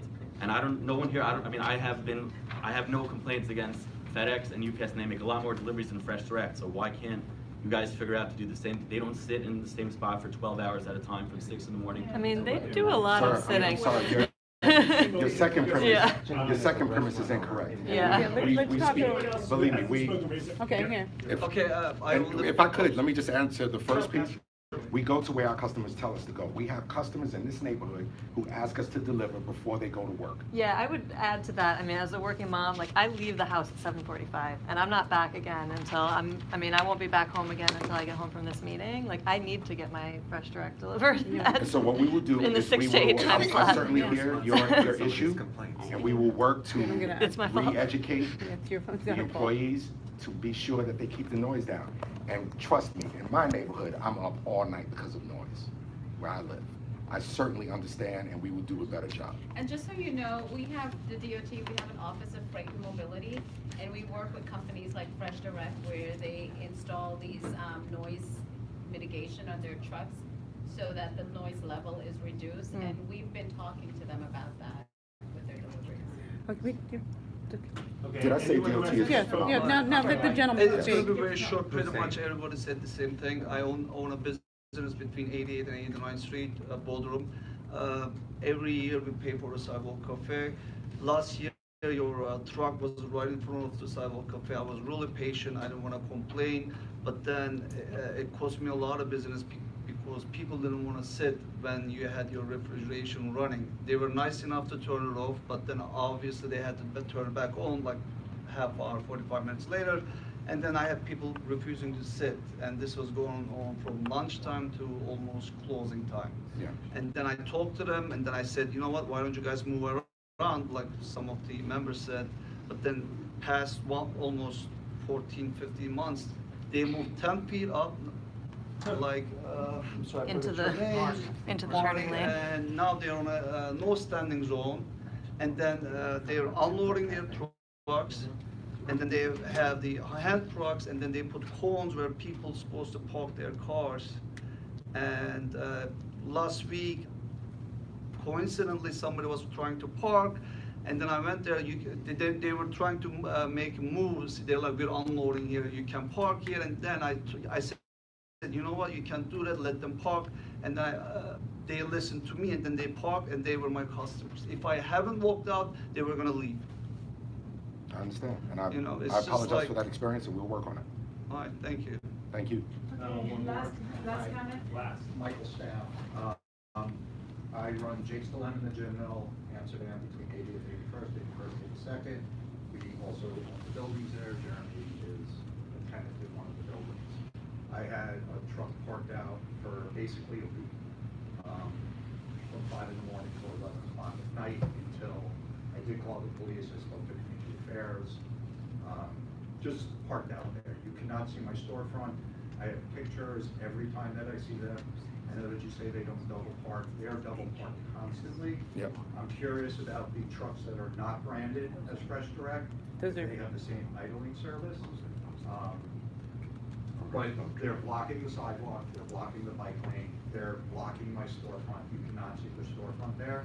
It got to the point where one truck is leaving, the other truck is pulling in, and I'm standing in this parking spot. And the guy's like, you're not gonna let me park? I said, no, I'm not gonna let you park. You do not own the streets. You do not own these parking spots. You do not ruin my business by the police. I called the police to come. They said, let it happen today, and they will not be back here. They moved to 80th Street, and they moved to 83rd Street. Same thing is going on at called Gale Brewer's office. There is first responders right around the corner of 81st Street, 82nd Street. There's a firehouse, there's a police station, and I'm sorry for your people from your shills back there for the transportation or whatever messenger service, but if you'd like to bring the media into it, I have pictures of fire trucks with their lights on going past double parked cars. So if you'd like me to put a spotlight on, we will put it in a spotlight where it's double parking and blocking the traffic, as well as ruining businesses. I participate in Fresh Direct, I like Fresh Direct, but you're exploiting New York City regulations. You need to operate inside the laws. Every business in New York is under more and more pressure to comply with New York City regulation. And I do take offense, excuse me, from the woman from the DOT, to get offended by somebody questioning you. You work for us, you're part of our government, you work for the people. So for you to get aggravated by somebody asking you a question, when you guys should be solving the problem, not the people sitting here that have complaints because they're woken up or their businesses are. Let's not tag people. Let's. We need to wrap this up. We need to wrap it up. We spent 45 minutes on it. Thank you. Yeah. Thank you so much. Thank you for coming. Yes, If I could just say to everyone, we take all of your issues seriously. I've heard you, and we will try to do our best to address them. Would you give everyone your phone number and email address? Sure. 718 something to walk out of this with. 718-928-1811. Email? And I'll give you the email which I answer. You can email Public Affairs with an S. I'm sorry, one more time. publicaffairs@freshdirect.com. Thank you very much. All right, thank you. I'm just going to add one more thing very, very quickly. The Fresh Direct issue, again, my landlord made a phone call because it was in front of Key Foods. Now we've got, the space is getting denser because we now have Amazon Fresh. I've been sending you photographs all week, and they are independent contractors, and they're totally unresponsive. Okay, so I'm going to be quiet. This is a good segue to our next. 1811. It's a good segue to our next topic. Further discussion, emphasis on the word further, discussion of loading and unloading vehicles and the effect on traffic and safety. But before we do that, I just want to ask, is anyone here from the newsstand? Broadway and 85th Street. Gentleman's right. Yes. You here from Broadway and 85th? No, I think he has. Can I just, before, I just want to make one comment. We're done. The topic is done. Committee members. Thank you. Anyone from, okay, do we need to do a resolution? Okay, all those in favor, since they didn't show What are we, up? we're disapproving? Yeah. And it's come back? The office can actually call them and they can meet before the. I will send you all of that and caption it tomorrow. I think that's probably a better way to do it. Non-committee members in favor of It's SORUVSA. What do we vote like I do? We disapproved the newsstand because they didn't come.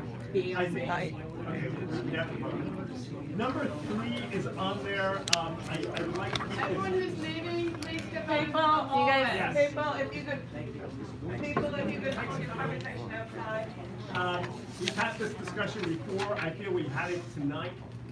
The issue is not Fresh Direct specifically, but all of the delivery services Thank you. which are proliferating throughout the city and delivering.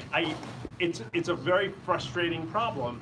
And, you know, again, I hate to sound like a broken record. We've asked for loading zones. The DOT is looking at it. They've been looking at it for years.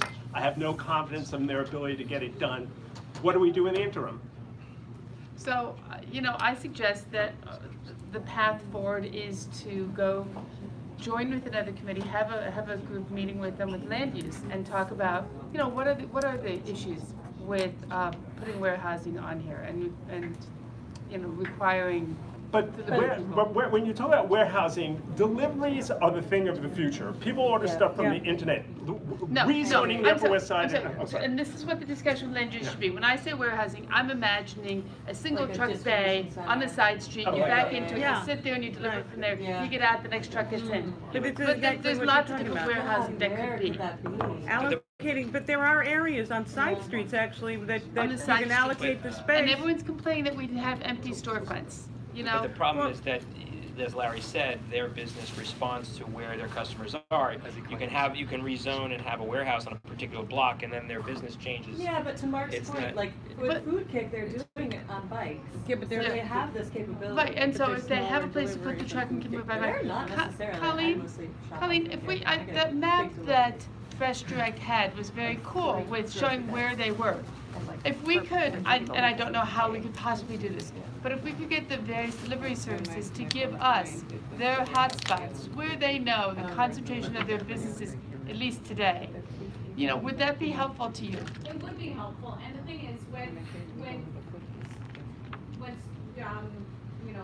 stores like Fresh Direct or Target, when they're opening in the city, when they have a location, they always approach us for loading zones. And the first thing we do is that we direct them to the community board because we know it affects the quality of life. And we want the community board and the residents to be involved and to have input. that will be helpful because then we would be able to identify the loading zones that we've created for Fresh Direct in your district and whether or not they're using it or not. But again, it all depends on their operation, their service needs. Sometimes a truck might come in at 7 o'clock, like the gentleman mentioned, might come in at 7 o'clock, whereas it should come in at 10 o'clock. You know, where delivery is probably from 10 a.m. to 7 p.m., but then the truck arrives early. It all depends on their operational needs. But I can get you the locations for Fresh Direct and where we've installed loading zones for them to utilize. Like where have you done that? I can find out if we've done any in your CB district. And, yeah, and we'd love to know how it's gone in other districts. Okay, but Now, oh, sorry. I'm sorry, Andrew actually represented us at a meeting the other day with Target about a loading zone. Yes, Maybe now's a good time to talk about that. Yes, and. Thank you, Roberta. And they will be coming in March, they're planning on coming to the. Right, there's a planning meeting. It's Go a ahead. 70-foot loading zone on the north side of 61st Street, just between Broadway and Columbus Avenue, but much closer to Broadway. And that's one entity we've asked to come before the community board before we approve anything. And when you say it's a loading zone for Target, you mean it's specifically for Target only? No, it's not specifically Okay, for it's just a Target, loading it's zone. just a loading zone and anyone can utilize it. We don't create loading zones specifically for any company. We did that years ago, when, Witchamahoochee opened on 72nd Street, when, the Trader Joe's opened. Witchamahoochee. Yeah, Yes. Trader Joe's. With the old Bible Society? Is that Yes, where yes, that- yes. Okay, Yes. I was trying to picture it, thank you. Avalon. Small, it's a small, Yeah. but it's a small story, The guys. purpose of the It's not a pre-meeting huge was mega to store. go over No. some, what directions, where the trucks are coming from, Level store. where they're turning, how they're turning, where they're gonna turn after they leave the loading zone. And, to make sure that they've connected with the neighbors, to make sure that they've connected with the, And the key issue was, where are the majority of their delivery trucks coming from, the north of that site or south? And it turns out they are coming from the north, so it was not necessary to change the direction of the street. They can come down Columbus, make a left, and go right into their loading zone. Good, thank you. That's a static operator as opposed to these other. Yes. There's also a truck bay in that facility, which trucks will have to back in, make the beeping sound, and possibly Yeah, wake it's a people double up. loading of course. dock. Yeah. I think one thing we need to consider as we're looking at creating more loading zones is, are we creating a situation where more companies are going to see, hey, there's an opportunity, I can run my business from the streets? And how do we prevent it from just being give them more space, they take more space, and we don't solve the problem. We also have to be thinking about customer behavior. I mean, the reality is that these people in this neighborhood are affluent and they want this stuff. And no amount of us telling them to stop street traffic is gonna change what these people want. I mean, It becomes a policy issue of, do we want trucks running out of the street and they're Drones are that's coming. what I've been saying Yeah, for the yeah, last, exactly. until that happens. Drones are not coming. Yeah, let's keep Amazon's talking about it. Yeah. They're talking, but they're not coming. It's like the loading zone. It'll be here. But isn't it? And the drones aren't really a solution because they start from somewhere that we really need to derail this the top with of a truck. Isn't this So- I'm sorry, Rick. Someone define what a loading zone means. Oh, Like, thank you like, for asking that question. fresh Who wants to trucks do that? Stay there for 8 hours, so would a loading zone? That's not the be in point of a there? loading zone at A all. loading zone is a no parking zone that's either just designated as a loading area, or some of them are commercial loading zones that have a meter that is specific to a commercial use. So we no longer install loading zone signs. What we install are 3-hour metered commercial loading. And it specify the hours, whether it's 7 a.m. to 7 p.m. And the whole point of this is that the longer you stay, the more you pay. So it's 3 hours that you're given to do your commercial loading activities. Colleen, do you ever have agents go out and ascertain when a vehicle enters one of those and then ticket them if they overstay? No, we don't. You don't? We don't, but I know like some reasons they rather do that. Because we had an experiment on West End Avenue, as everybody recalls, and It's feeding the meter. well, UPS or FedEx or somebody just monopolized it for hours and hours, and then it defeated the whole point of the loading zone, which was turnover. Exactly. Okay. So, let's. Can I finish before I get interrupted with drones? So I think They're coming. if we assume that, if we make the assumption that we can have some influence on policy, do we want to increase loading zones and let trucks stay in those loading zones for 8 hours? Do we want to increase loading zones and increase the price so that the cost of doing business is higher? Do we want to make it so that the cost of staying in the street for that long gets prohibitive, where we're causing escalating fines, where if you stay longer, or do we want to just not do anything? Rich. Do we want to have some kind of we've point of already view? adopted a resolution almost unanimously calling on loading zones. We don't have them and we're not getting them. Why? So your question, what? Why? Ask the DOT representative. I must leave, but I'm gonna share this. I appreciate your passion. I know it sounds silly. Everybody cares, but nobody cares until the media shines a spotlight on the community. And Shine when the the light. media shines a spotlight of the pain, then Okay. council will take action.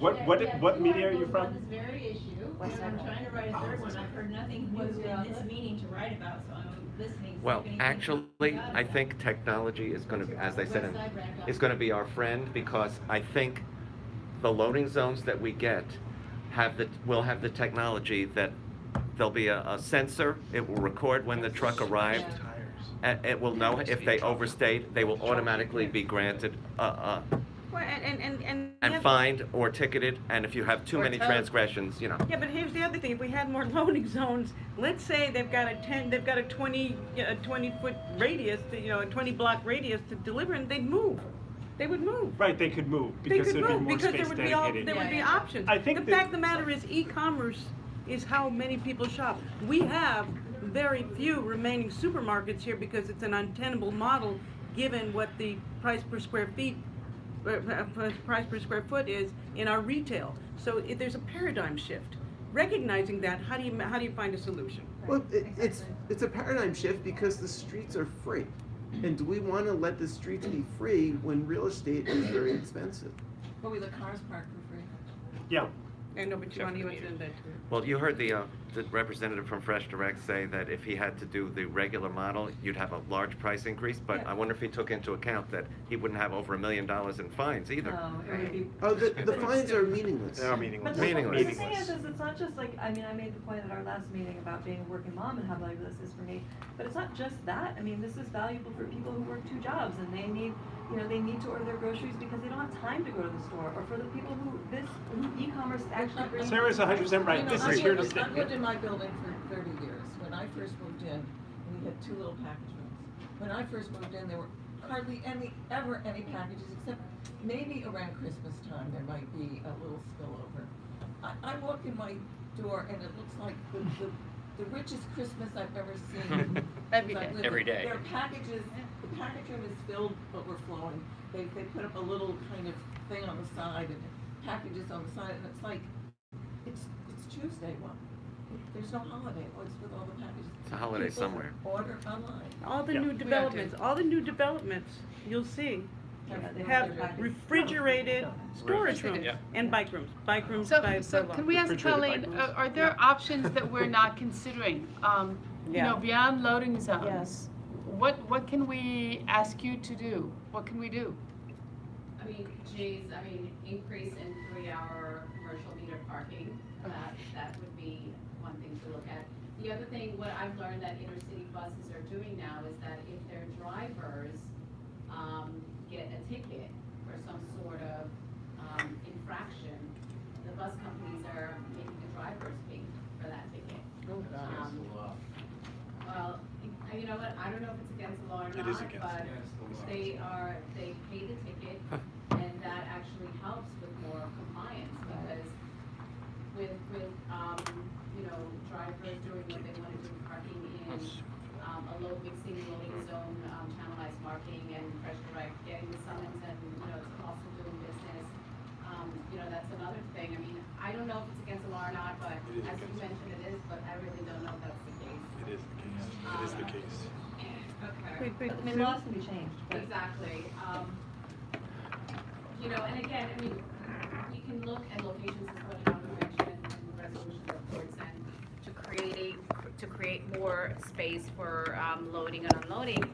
But will that space be utilized by Fresh Direct, or is it gonna be utilized by somebody else where Fresh Direct cannot get in? You know, Fresh yeah. Well, also, I mean, we should acknowledge that UPS and FedEx do Exactly. park a lot on the street. I don't know what that guy was talking about, but FedEx. they're out there all the time. You've got Amazon Fresh is the newest. And if our problem was limited to Fresh Direct and Apple Fresh or whatever. Amazon. Apple, yeah, they should get in that. We probably wouldn't be talking about this, but as Roberta says, everything is being delivered to you. That's true. And so we're talking about UPS, we're talking about FedEx, we're talking about tradesmen who need to get into buildings.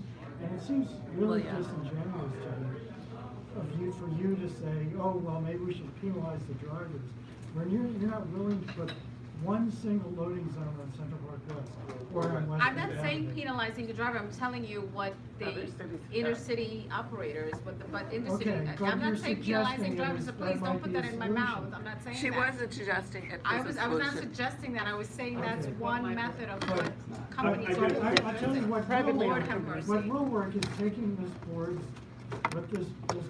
request seriously, putting some loading zones. We only ask for one or two per block, which doesn't which doesn't seem like a lot. But let's be real about what's happening. You've chosen as an agency, and I know you're just a messenger, to prioritize what amounts to a multi-million-dollar subsidy to drivers to park for free on our streets. And you're treating that as a higher priority than cars and vehicles that are actually in movement and need to stop to get business done and then go somewhere else. Okay. You're talking about preserving free storage. I mean, I think we should also acknowledge that. Doug set his hand up for a long time. I just an observation. I don't. I'm not omnipotent. I wish I was, but it just seems to me that it's very circuitous. For years, and Larry, I believe that he's sincere and he will address it and he will change. I've seen Fresh Direct respond where there was a complaint and it's like squeaky wheels get the grease. They go to the path of least resistance and it's just going to keep going around in circles forever unless there's a policy change of some sort. Maybe it's loading zones. I don't know what the ultimate solution is. I do believe that you're going to see some changes based upon our squeaky wheels tonight and the community. I think that Fresh Direct truck is not going to be on 88th anymore. And that's a wonderful, that's great that they respond, but then they're going to move somewhere else. And are we going to be hearing the complaints? It's going to be filled by Amazon Fresh. So it's just a circular thing, and I believe it's sincerity. I know that the business model, they provide a service that is very much appreciated. So it seems like I think we have this conversation at every meeting, and that's the news story, that we keep complaining and nothing gets done. Because we're talking about. So, I'm sorry. Well, because we're talking about delivery vehicles, but also I want to acknowledge that the report we got about the paid fines program where they pay That's the next. fines. That's next. We're talking about that almost next. The two of the top people were U.S. Foods and Manhattan Beer Distributors. Those are people delivering to storefronts. So those are not people delivering to individual consumers. So they are also using the streets in this same way and also would benefit from loading zones. No, I was just wondering, are you going to talk about whether or not the board supports the ending of the stipulated fine program? That's next. That's the next thing. Okay, thanks, great. We have the next topic now, and the topic is number 4. Proposed legislation to prevent the dismissal of parking violations and the reduction of fines. So we're now on that topic. Who has a comment? We all had comments. No, we didn't have a comment on this topic. Somebody give some context to Does someone want to give some the context? discount is and how it works? Who wants to give the context? The short version is you can mail your ticket in and pay less. No. That's not what we're talking about. So what you can do is, That's the short go ahead, version. Roberta. So here's the deal. So cars get ticketed and they can appeal or not, or they can send the fine in or they can appeal. Larger companies hire, there are people who have created jobs for themselves and they, Like expediters. like an Yeah. expediter. So, you know, I have a company and my trucks are getting, or I have a taxi company and my vehicles are getting ticketed. I hire Joe, and Joe goes down and cuts a deal for me, and I pay the fine. And, you know, we have Fairway. Fairway has, food outside on the street, and they get fined for having using the sidewalk, and they consider that part of their business model, so they pay the fine. So, you know, I have this truck company, and I need to, you know, sometimes my drivers need to double That's back. not the point. The point is that the city is negotiating with the larger bulk, Yes. the companies that get bulk amount of tickets, and in exchange for not going to the court and arguing about any individual tickets, they get to pay a lower cost per ticket overall. Right? That's the point. Do we have any ballpark of how big a discount it is? It's like, Well, I sent out, Sarah, didn't you do a calculation? I sent out Yeah, a whole spreadsheet. So I have it here. The average one is like 86 per ticket versus what, Yeah. what would it be? It's a lot of money. It's, So it's a range among these top companies that were listed in this study. It's a range from the lowest of an 18% discount and the highest of a 32% discount. And I contacted the person who did the study. His explanation for the reason for the discount is not that some companies are better negotiators than others, but that there are different types of tickets, and some tickets can be knocked down more than others. One thing he did not know, which I think is critical, is if the city's collecting roughly 75% of the cost of the maximum fine for these tickets, of the face value, we don't know what percent the city's collecting for individual tickets, right. let alone the cost. Because So when we're saying, There's an administrative cost. yeah, for so when we're tickets. saying that if UPS gets a $100 ticket, they're paying on average $75, whereas if I get a ticket, I'm paying $100, that's not a fair comparison because I'm sure a lot of tickets go unpaid. Right. There's also a huge cost of collection. And so I'm knee-jerk against this reduction in cost until I thought it through. And a 25% on average discount, what it looks like, doesn't seem unreasonable if the Yeah, city's it really saving doesn't. all these costs. The administrative cost would be so high. Yeah, it's totally infeasible to collect, Right. to individually litigate millions of tickets. Right. I think much more of an issue and where we should focus our efforts is whether there should be some kind of escalating fine for the bad actors here. And if we want to allow tickets to be the cost of doing business, and this gets back into the issue of, you know, as people are saying, you know, deliveries, it's a changed world. And we're still using old rules, but in a new world where people are getting deliveries, where working moms are dependent on deliveries, our streets are not set up for deliveries. Correct. So the trucks are forced to get tickets. And do we want to continue as is, where the companies are just paying these tickets as the cost of doing business? Or do we want to come up with loading zones? What bigger solution is there? Because but the situational issue is that you have parts of the city that have a different model than what we have in Manhattan. Yeah, not everyone can afford to be using. Okay. So to pick, I think that's the right way to start thinking about this. It's the beginning, but I think it's the right way to start thinking about it. But again, trying to think of it as a policy matter rather than simply a reactive matter. The policy would be to use the escalating ticket as a driver, pardon the pun, toward a different solution than what's going on now. So I think we need to have the answer as well, as well as the stick that you're going to beat somebody with to get them to that answer. So I still think we need to have the solution that we want, and then this would be the means to that end. Not quite sure where you went with that. I mean, Yeah, I think okay. the, Yeah, what So- the behavior broader do you so point what is. Rich was I just asked him for a clarification, sorry. So what Rich was proposing is a way in which you can use the ticket escalation as a lever to do something. And that's what I'm saying is now we Requires need legislation, of course. Well, what is that thing that we want the lever? Because the lever is a way to influence behavior. And for one, will never vote for anything that puts the cost of that on the individual driver who's making minimum wage. I mean, that's a non-starter. Okay.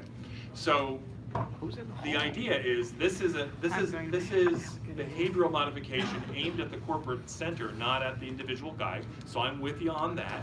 And I think that it could be an effective tool, but it's a tool. It's not an answer in itself. It needs to lead to influencing behavior to do something differently than we are now.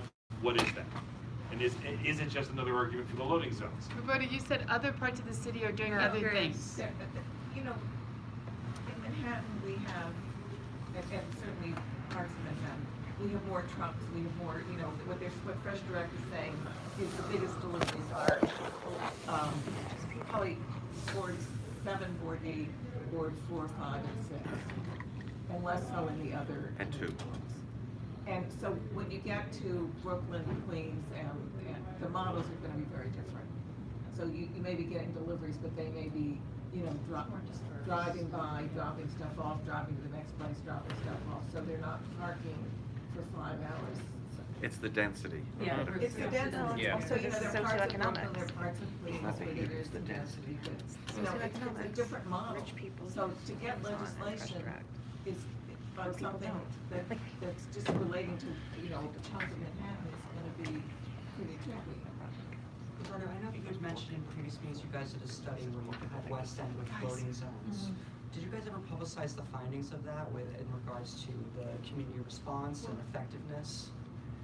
It was not effective because there was no enforcement, and so drivers, trucks were parking for 5, 6 hours at a time. And often what the police will do is mark the wheel, the tire, and see how long it's been there, and there wasn't any of that going on. And also, quite frankly, there was a pushback from members of the community who didn't like to have their private parking spaces taken away, their free parking spaces taken away.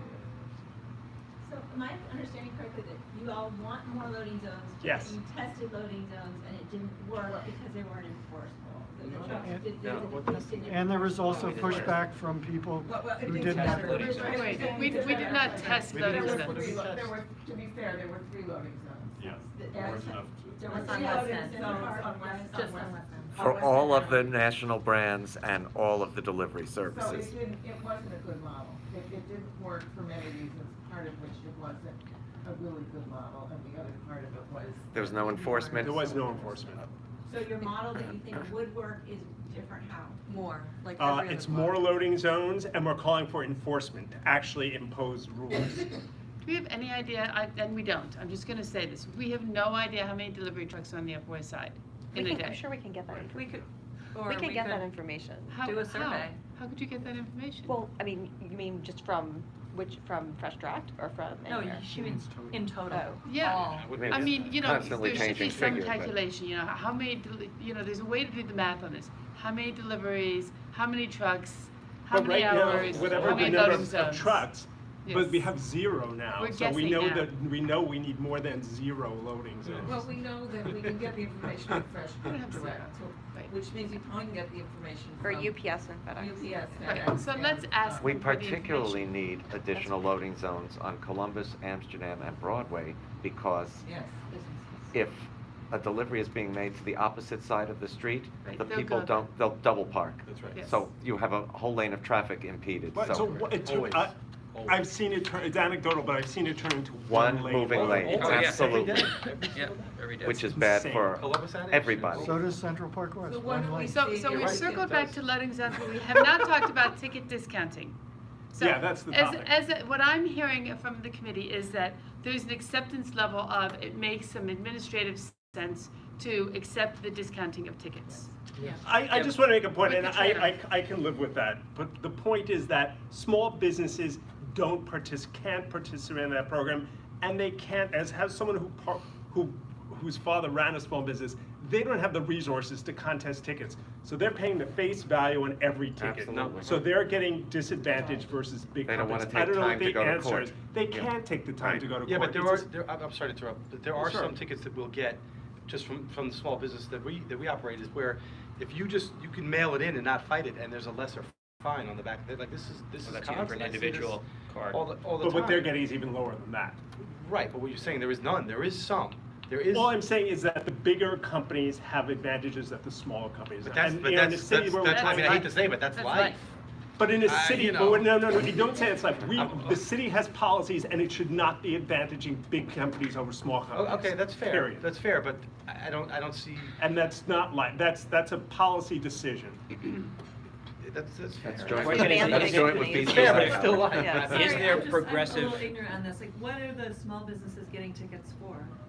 Whatever the large bit, you know, parking violations. Parking. Yeah, whatever. Could be. Deliveries. So small businesses that use business. Like, for vehicles example, to we make have deliveries. just as an example, we have a van that we use amongst our 8 locations that does repair and maintenance. Yeah. They get tickets constantly. The guys who drive the van, we can't make them pay for it, Yeah. that's illegal, but we have to pay those tickets. But when I get that ticket, and I can pay 100, I can pay 65, and not go down to court. What are the tickets for? Double parking or? Double parking most of the Double time, parking. yeah. Or the meter expired, whatever it might be, Yeah. and they're different amounts. I just say, well, I'm not going downtown. And it This is hits you crazy. It would more take than 3 hours out of my day. And the city Forget it. counts So on this that. issue is settled. Can we move along? Okay. Is it settled? I don't think they're all settled. Sue said it's settled, so it's settled. What is no unclear answer. about that So statement? what is the settlement? No, the specific question we were asked to have an opinion on is the discounting of tickets. We have an opinion, we're clear. Well, what's our What is opinion? that What's our opinion? opinion? I thought I just said, I'm getting a sense from the committee that we can live with the discounting of tickets, given the trade-off of they'll pay every single ticket instead of fighting tickets individually. Recognizing But your the co-chair said disproportionate that effect it that's has on small drastically businesses. unfair to I small said it's business, unfair, and but you I have can a live really with good it. point, so I think it's far from settled. Well, He said I I would can agree. live with it, but even though I think it's unfair. We can So, add Yeah. who is I'm unsettled just about pointing it? it out. Resolution, or? Do we need a resolution on this? No, we don't need a resolution, we and don't. we will not. The question is, do we add our name just to wanna the say, letter or not? So let's is- not debate the whole. One last guy, is there language. theoretically a better policy? Possibly. We're not gonna come up with it tonight. Correct. It just seems that when someone violates something, there's progressive discipline, right? So in other parts of the law, if you are a first-time offender, second-time offender, sometimes there are punitive fines and they escalate. And so this is just a theoretical thing. Obviously, that will be passed on to the consumer. So they're issues, right? There are things that we have to think about, but the inverse seems to be true. When if the more you violate and the more fines you have, the less per ticket you pay. It almost seems like you're being rewarded to violate. So I don't know about that, but- We need it can we be need viewed that way. graduated fines. I think you were the one who first brought that up. And by the way, and for specific violations, some Based things on the are number of more fines you get. serious than I others. think totally, right? would be there. Yeah, Yes, and the tickets are different for that. And Okay, we wanna are up make one Well, against, last quick Colleen is comment? here. so we're up against, this program's brought in $47 million last year, so. Yeah. Interesting. Bingo.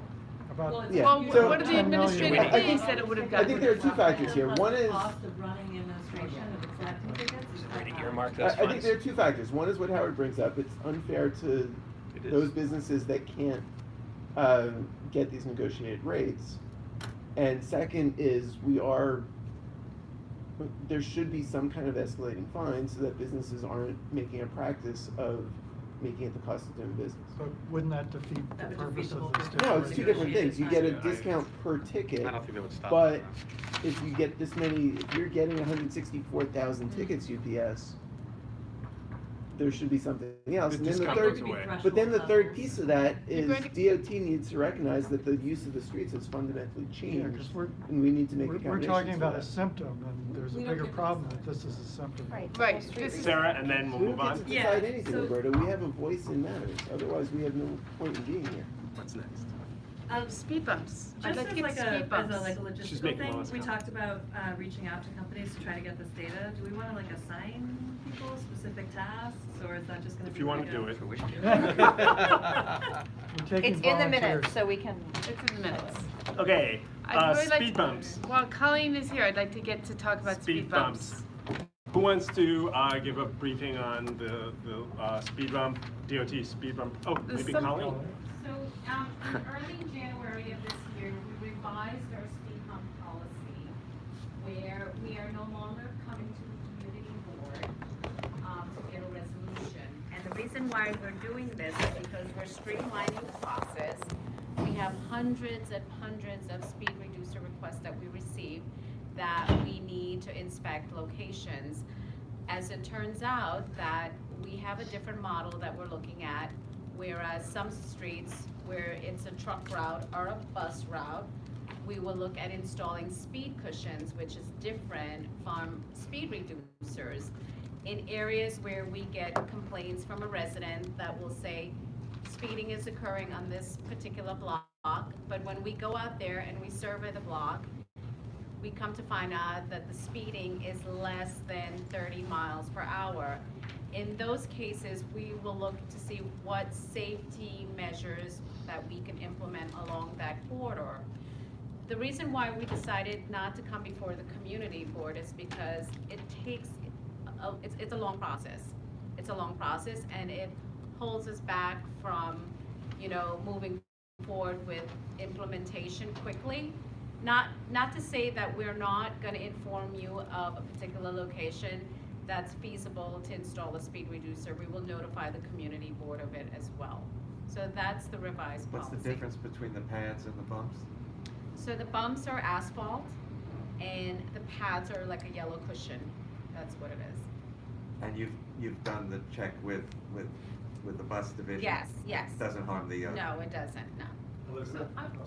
No, I just wanna thank you. I mean, I know in the grand scheme of all the things that you bring before us, we sort of have to pick our battles with you, and I think the speed bump thing is obviously something that can be streamlined better. Is it possible for us to, at least in case we wanna provide input, in advance of when you make your decisions, just so we have advance notice of, which you can definitely provide your input prior to installation. That would be helpful, and we'll take it into consideration. And if it's something that needs to be addressed and you need a response to, we will get back to you on it. Okay. Yes. As long as we know about it in advance. Yes, you will know. You will know about it in advance prior to, before That's it's installed. And just so you know, our policy is when we get speed hump requests near a school, we do not inform. We do not seek the input of the community board. We move forward with installation, but we will let you know as well. So I guess I'm unclear, how many, ultimately the question is, how many speed humps do you put in a year? Because when I joined this committee, I remember talking to Andrew about this many years ago, and he said that DOT doesn't even do speed bumps anymore because people hate them, because an empty truck goes over them and it makes big noise, and we plow the street, there's so many problems with it. So I bet that they were kind of a relic. No, they're not a relic. I mean, as a matter of fact, we install it within the 5 boroughs. We install hundreds of speed reducers on streets. Now with streets that are truck routes and bus routes, we're not installing the standard asphalt. We're installing cushions, which is much more, it'll help with trucks that are traveling on the particular street and buses as well. It's not a relic of the past. We still continue to install speed reducers. So you stopped installing them in Nassau County, huh? We don't go to Nassau County. I know. We don't. I just don't remember us voting on the speed bump. You have in the past. Yeah, We we have. have. In I think we've done it in letter I know form. In letter recently form, you have. You put 2 on, near where I live, on 88th Street between Columbus and Central Park West. I thought you lived on 87th Street. I know, but it's near. Is there a school in that area? Yes. And so I don't remember, I don't think We voted on do it. not come to the board for a resolution if there's a school in the area. We move forward with the What's installation. the school on 88th? You know the school near Central Park West, though. Dwight. On the corner? Yeah. I think it's Dwight. Oh, Yes. yeah. Okay. I agree with this new policy. Good. So do I. It's good We policy. don't have to be signing off on every little thing, Exactly. especially if it's life-saving. We still have the DMS. Yeah, there's no other agency that comes to us for safety issues, and we wouldn't want to slow things down. I think we do, if we make requests, we hope That's you'll what I- listen to them. Yeah. But otherwise, we shouldn't be a speed bump. I was gonna say, can we make requests? Yes. Because my preference would be to have more of them on the Upper West Side. Okay, any other comments? So I would just add that it would be great if there were a place where that we could put this on our website so that we could, when they notify It'd be great if we could put a lot of things on our website, including when meetings are, but yes, that would be good. So what's what would be the process for requesting? So you can just let Penny know or email me and of the on-street and the cross streets, and we will do a study. I will do my best to get it on the website. That's all I need. That's all I can. Huh? I'm glad to help that, because we should talk about preservation doing the same thing coming up. I would just like to get meeting dates on the website, Yeah. so, you know. I just want to mention 9, and then we'll do the district needs statement. Next month, we're going to have a full discussion of this. Elizabeth, is there something you want to add? No, just, I wanted to canvass folks. We were going to do a call with BCI last week, which we ended up not. So I wanted to see if folks had a 30-minute window to do a call over the next week to start planning this, and we can talk about it at transportation, Maybe or like sorry, a- at BCI tomorrow night as well. Maybe like a doodle? Yeah, we can do that, or just, I don't know think, what that I don't is, want to but sure. overcomplicate. I mean, I just want to like set a time I'd like and like, to- let's just. I'd like to Doodle is Yeah. a message to give you So- some suggested And I have times for a some- meeting. oh. I I do mean, like I don't that. even think it needs to be that formal, just like, we want to, anyone who's interested in wanting to help plan this, it's going to be on the agenda tomorrow night at BCI as well, but. It's likely someone from Lyft, which now owns City Bike, Yeah. is going to come to our March meeting to talk about primarily, yes. City Bike. Yeah. Yeah. I missed the newsflash. Yeah. And then- Anyway. And Lime and Jump are both interested in coming to. Well, if we can all get them all from March, Yeah. because. Well, I think the This question, says This is April. one of the things we're trying to do is figure Sorry? out if we Just want see the this to be agenda? part of a Sure. committee meeting, or we want to do a separate standalone meeting that's independent of.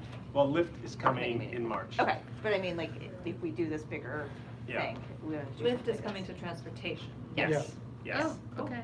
So, and they could address all of your questions, Hope they're including the covered by City Bike subway. rebalancing questions. Right, but that's Okay. not the east, I mean, They this can't is find a a city somewhat bike. separate issue. This is So- going to become the loading zone issue of next year Yeah. or tomorrow. So we will probably just set a time. I don't know if right now people, like, generally speaking, over the next week, if we'd rather do it over the weekend or a weeknight where there's not a committee meeting. I mean, if we did it from like 6:30 to 7, most committee meetings start at 7, so Yeah. we'll generally hit that window. Again, a phone call, I don't think that's doing business, like, over the phone, like, we're As long not. as you don't have a quorum on the phone. Okay, Okay. So if you have 2 or 3 people from, right. Each committee. transportation, 2 or 3 people I from, see you, Mark. could we do district meeting? That's We're what, that going words to, Mark just apparently wanted to say Yeah, something. before Colleen leaves, I'm sorry. I was at a community meeting recently, and the issue of that crossing, the crosswalk and bump out on 106th Street that this committee recommended at one time, it came back up, and there was a time in which I understood that you were open to revisiting it.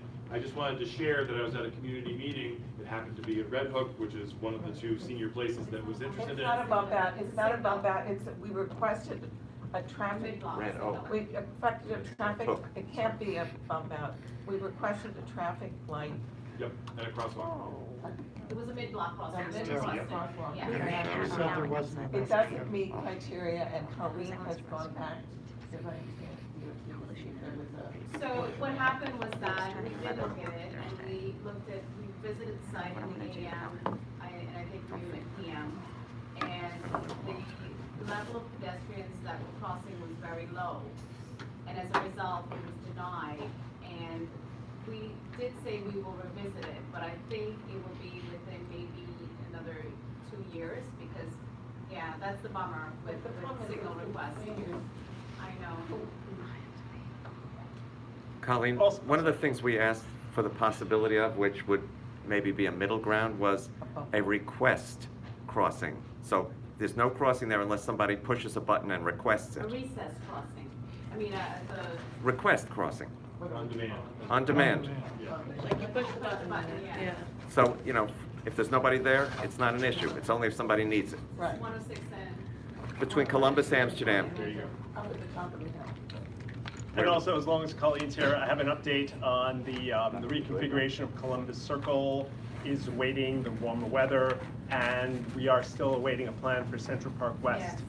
So we're eagerly looking forward to that.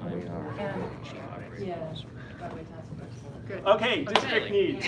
Thanks. Thanks, Colleen. District needs loading zone. Well, that, we could certainly add We that can to put the- in. So, Intro, Roberta. so I'm sorry, I got here and I didn't have papers with me, and I figured the office was going to print Oh, you're a them. citizen. Huh? Nothing. So, I actually expected like paper. yes, and every, other meetings. Can't we help have this myself. paper, But, I will not come to this place again with both without my keys and without the appropriate keys. But, that having been said, I don't have it. So I had sent, everybody got in the email that I sent last week. And our questions are, one of our first questions is, I wanted everyone to look at the DNS from last year. Pages 35 to 42. And look at what's changed, what hasn't changed, what the themes were, whether the themes are still the same. Obviously, if we're going to be looking at e-scooters and e-bikes, that's going to change. Didn't we add that? We added that. We added that, but we don't have them in the, until they're actually in the community, we're not going to be able to know how it affects us. Yeah, that's what we're looking for. Sure. Thanks. So the other thing that we're looking for, so I would, what a couple of the committees have done, they've sent this around as a Google Doc, and then everyone can go in on it, which, we can do. I think that'd be a big help. And then we're trying to look at community groups and organizations, and I know we did this 2 years ago, but to figure out which groups can really inform our conversations, such as, reaching out to the seniors to find out where they want benches, reaching out to the seniors to find out where they need some education about crossing, where they're, new bike paths. So I think in this document, we can start adding that, and then if we don't have all the names and addresses at some point, Penny is gonna get a college student to come in and input a spreadsheet for us. And then we'll start looking at top priorities, how they've changed from last year to this. And the last is which groups we've actually communicated with to find out what their specific needs are. So the process here is actually, we're gonna be working on this for the next meeting or so? Next 2 Yeah, meetings? if people can start working on it. So And you've made Andrew the point person, I understand. Howard and I asked Andrew if he would be the point person, and he was gracious and said yes. I'll need a little arm. No, he was very gracious. We'll send you the chiropractic bill. So, Andrew, you're going to be the guy who reminds people to do this and Yeah. cracks the whip. Who should I be reminding exactly? Well, no, we'll remind all of you, but Andrew will be, if we send out a Google Doc, you'll be the one that makes sure it gets updated and that we. And when you say do, you mean comment on last year's and updated for this year? Right. But this is still for the fall, right? No. We need this in June. So this is the deal. Last year, we needed it in June. We got it late fall. Okay. So this year, we need it in June. It's getting written up in July. So June is the cutoff date. The budget priorities will be in the fall, like we always do, but we want to write this over the summer. And you are communicating to all committees? All on the committees, either Cindy, Mark, or I have hit every committee, or will have hit every committee by the end of the month. And the other piece of it is that we have gotten reports back from OMB, and we will be meeting, the budget committee will be meeting this Friday, and we hope to get reports back to the committees of what's been funded, what hasn't been funded, so that or what's in the pipeline to be funded. So as a result of the mayor's new budget. Exactly. So, and also the agencies have sent their replies in. So. Spoiler alert, nothing's been funded. Huh? Exactly. Spoiler alert, nothing's been funded. Well, yes or no, but anyway, so that's the plan for this year, and the plan is, much as we've done and transportation's really been very good about this, that everybody engaging. We really want all members of all committees to really engage in the process, because it's one of our main things is budget and district needs statement. And then it can become a map for what happens next, as the year, as you go through the year. I'll pass this back to Ken. Yeah.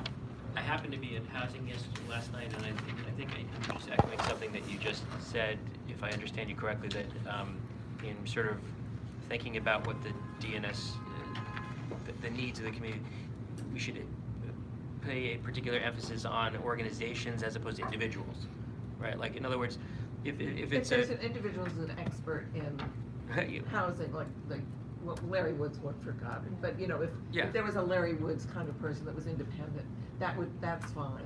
Sure. So, you know, if this gentleman who knows transportation Mhm. wanted to, you know, educate us on some area, This is Joel Ettinger, Hi, who Joel. is the past. that would be great. Okay. So, you know, but it doesn't have to be an organization per se, it can be, you know, someone with expertise that's able to help us find things. The other thing I've recommended in the past is, you know, not everybody, but one or two of you, look at the transportation section of another community board that's similar to ours. And see whether they have looked at something a little bit differently than we have. That's a good idea. Do you want to just introduce yourself quickly? Sure. Most importantly, I lived 2 blocks from you. Oh, really? But I was the former executive director of the New York Metropolitan Transportation Council. Andrew knows us pretty well from the old days. And before that, I was the regional administrator of the Federal Transit Administration. So I have 45 years in. So do I complain to you or to Andrew that there's a cockroach on the bus today? Oh, Andrew, definitely. Definitely. So if you have a compliment. New business, any new business? Hearing none, we're adjourned. Thanks, everybody. Yeah.